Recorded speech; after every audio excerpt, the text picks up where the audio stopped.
Yeah,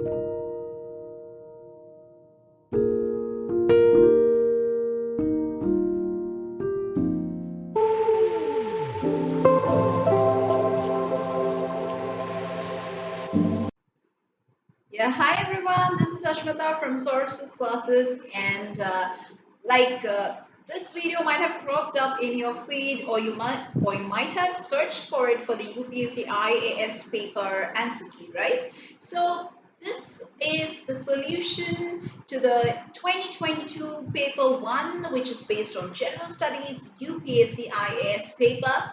And I will be solving here and explaining to you why and what is the correct answer, why did I choose so, why I'm avoiding the other options, everything I'm going to tell you in an elaborate manner.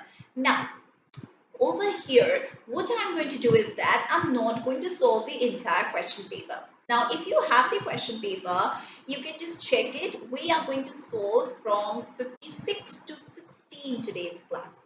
We are only going to solve 5 questions in each of the classes so that I can explain to you in details each of these answers. Because after all, not only I'm just marking the questions, but marking the correct answers won't help you, right? You need to know the details and the background of each of these answers. So therefore, the video is going to be a bit longer. If you keep on following our videos, you will understand that the videos become a bit longer because we explain you a lot.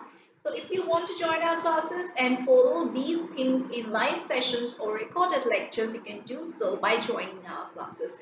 Here we teach for all kinds of competitive examinations. You can just log on to the website, that is www.saurabhsclasses.com. Here we teach for all kinds of competitive examinations and all kinds of entrance examinations. So if you are by chance sitting at your home and preparing for any kind of entrance tests, then you can take the guidance of our expert teachers. Here we will provide you with self-study materials which will be definitely provided at your doorstep. You can have your live lectures, you can have your recorded lectures at your own time, preferred time, and there will be doubt clearing sessions, there will be special sessions, there will be mock tests, worksheets after every classes. So just you can just go over to the description box below this video and get all the details there. That's it. Let's come back to the explanation part and let's solve the questions. Now this question number 56 of paper 1, I am telling you once again, this is paper 1 of the general studies paper of UPSC IAS of 2022 exam, which just took place in the month of June. So we are solving question number 56 with reference to Indian history. Let's consider the following pairs. One side they have given the historical person and what were they known as. Okay, the first person they are saying it's Arya Deva. He was known as Jain scholar. Dignaga, he was known as Buddhist scholar. Nathamuni, who was known as Vaishnava scholar. Okay, so what's the question all about? It's about how many pairs given above are correctly matched. All right, so we need to know which pairs are correct. Okay, okay. So over here, Dignaga is a Buddhist scholar, that is correct. And Nathamuni is a Vaishnava scholar, that is also correct. Now the thing which is not correct is Aryadeva, who is told to be a Jaina scholar, but he was not a Jaina scholar.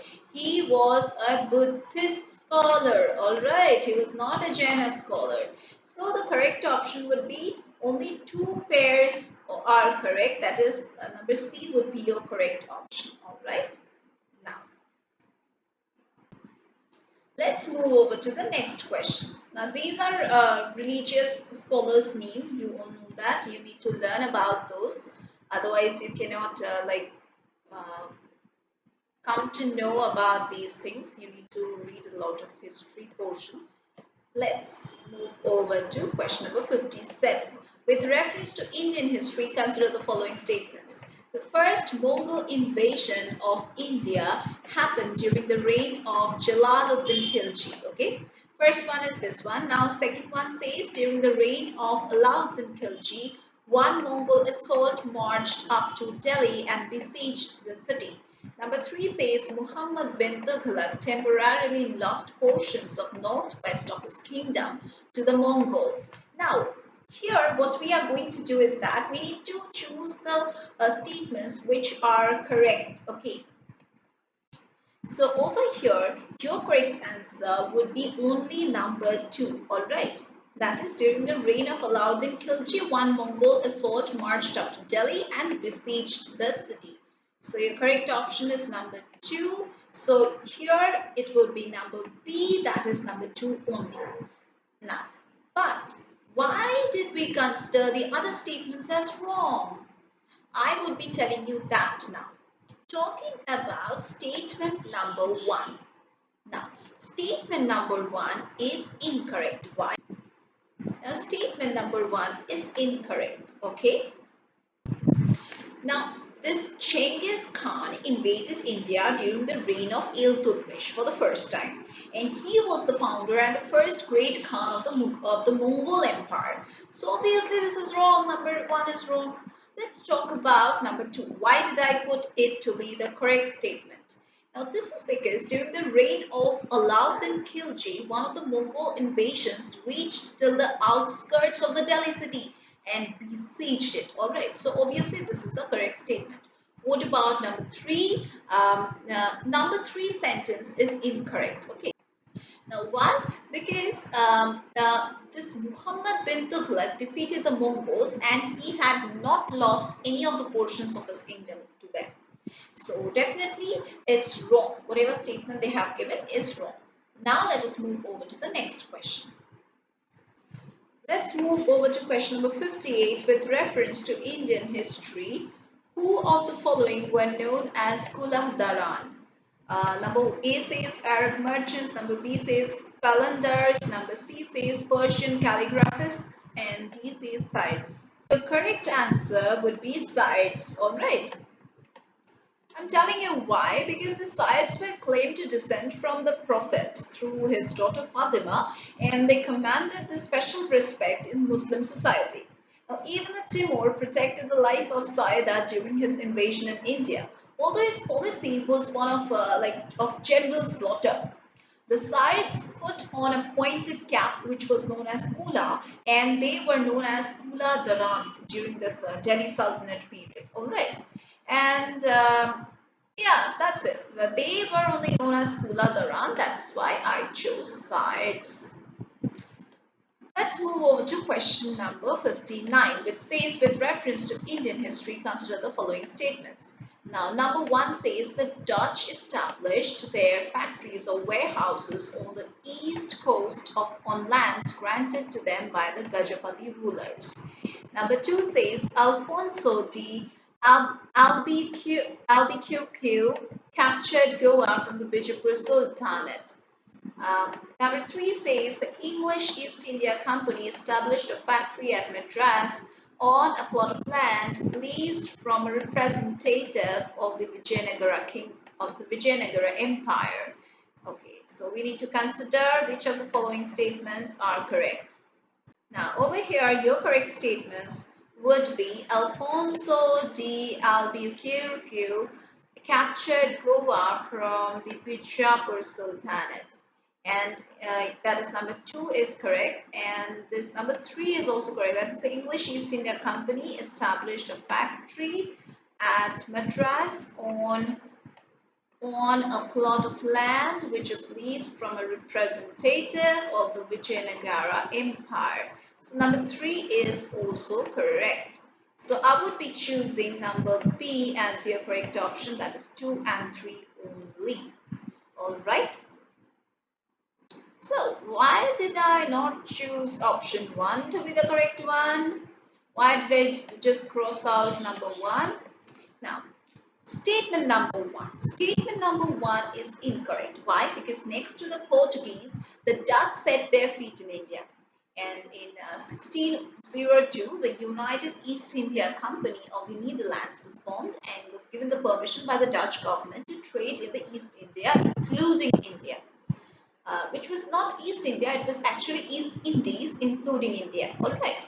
Now, the Gajapati rule has declined in 1541, and the last ruler of the Gajapati Empire was Kakarua Deva. Okay, it was Kakarua Deva. So we can definitely say that this statement number 1 is incorrect. All right. Now, moving over to statement number 2, why did I consider it to be correct? Now, statement number 2 talks about Alfonso de Albuquerque. Okay, he captured Goa from the Bijapur Sultanate king, that is Adil Sahis, and he captured Goa from the Bijapur Sultanate king Adil Sahis with the help of Vijayanagara Empire. Alright, so that is why we can say that statement number 2 is correct. What about statement number 3? Now, statement number 3 is also correct. I marked it to be correct. Why? Because the English East India Company established a factory in Madras, which was in the year 1639 on land which was released from the representatives of the Vijayanagara Empire called the Nayakas. Okay. So that is what the question is trying to say, and I have told you the correct answer. Let's move over to the last question for today's class.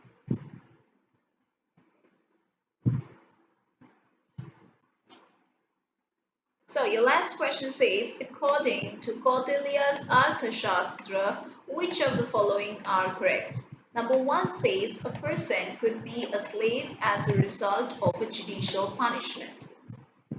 Let's read these statements which are given. If a female slave bore her master a son, she was legally free. Oh, okay. Number 3, if a son born to a female slave was fathered by her master, the son was entitled to the legal status of the master's son. All right. So your correct answer over here would be number 1 and number 3. All right. So it's coming to number C. You just see over here, number 1 and 3 they have mentioned in number C. So your correct option would be number C. So that's it for today's class.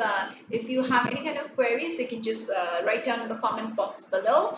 And let me tell you, here we teach for all kinds of competitive examinations and all kinds of entrance examinations and services classes. So if you want to prepare for your entrance examinations, then you can definitely join our classes.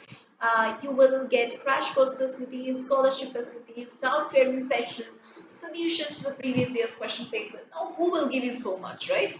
And that also in a very reasonable price. So if you are preparing for any kind of entrance exam preparation, if you are doing sitting back at home without any help, without any study materials, all confused, you can just join our classes, at least to take the guidance of our expert teachers, so that you can just have a path towards which you should be going and just clear your aim, which way you should be choosing.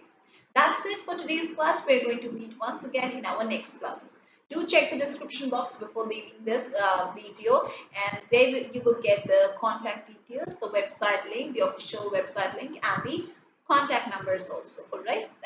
That's it. We are going to continue this series of questions again in our next classes.